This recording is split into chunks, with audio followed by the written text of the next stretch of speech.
Quel est le secret des grands chanteurs?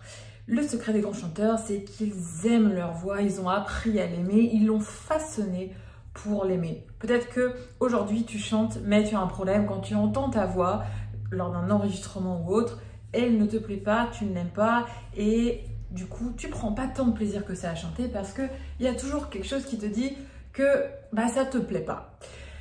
On va voir dans cette vidéo ce qu'il faut faire pour l'aimer, on va voir comment est-ce que tu peux la façonner pour qu'elle te plaise plus. On va voir comment tu peux t'exercer, comment est-ce que tu peux changer ça.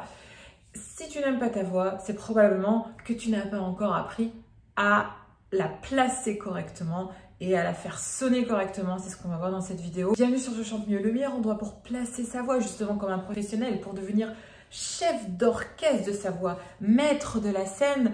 Peu importe ton style musical, car je vais t'apprendre là une technique qui est basée sur l'anatomie du corps humain et qui donc marche à tous les coups. Télécharge donc vite un kit de démarrage que tu trouveras en bas dans les commentaires et abonne-toi à ma chaîne. Si tu n'aimes pas ta voix, premièrement, c'est que probablement, et j'en mets ma main à couper, tu chantes avec exactement la même technique que lorsque tu parles. Tu ne te prends pas trop la tête, c'est-à-dire que pour parler, tu fais des choses instinctivement et tu te dis que pour chanter, au fond, il suffit juste de mettre un peu plus de pression et tu vas arriver à atteindre cet aigu ou ce grave-là. Malheureusement, c'est pas du tout comme ça que ça marche. Et c'est la meilleure façon pour avoir une voix un peu rauque, qui est pas bien placée, avec laquelle on ne peut pas se fier. Une voix qui ne sonne pas, qui n'a pas beaucoup d'éclat, qui est un peu terne, qui est parfois nasale et qui n'est pas agréable parce qu'on a mal à la gorge. Or, pour chanter, la technique est bien différente. Deuxièmement, si tu n'aimes pas encore ta voix, c'est peut-être que pour toi, chanter implique uniquement ta bouche et que au final, tout se passe ici. Tu crées le son là, tu vas chercher tes aigus là, tu vas chercher tes graves là dans ta bouche, tu fais tes effets dans ta bouche, tout se passe là dans ta bouche et dans ta gorge. Toute ton émotion est située ici et ton instrument se résume qu'à cette partie-là. Or, si tu chantes comme ça, c'est que tu ignores les trois concepts fondamentaux qui font les très grandes voix. Le premier, c'est la respiration et le soutien. La respiration, c'est-à-dire qu'on respire avec le ventre exactement lorsqu'on dort et pas du tout comme on fait toute la journée avec le thorax. On soutient le son après. On garde le lien entre cette respiration basse et la résonance de notre voix qui part résonner. Ça, c'est le soutien. La deuxième étape, c'est la phonation, tout ce qui se passe avec justement l'accollement des cordes vocales qui transforme l'air que tu as vu dans la première étape en voix. Donc, cette deuxième étape-là, la phonation, elle est extrêmement importante car la gorge, il faut toujours l'ouvrir.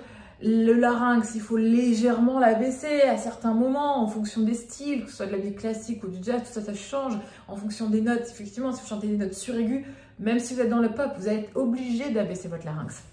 Voilà, ça, c'est la phonation. La façon dont on prononce les consonnes, c'est pas du tout de la même façon que lorsqu'on parle. On les prononce avec la pointe de la langue, la commissure des lèvres. C'est très léger, c'est pas surarticulé comme disent beaucoup de professeurs.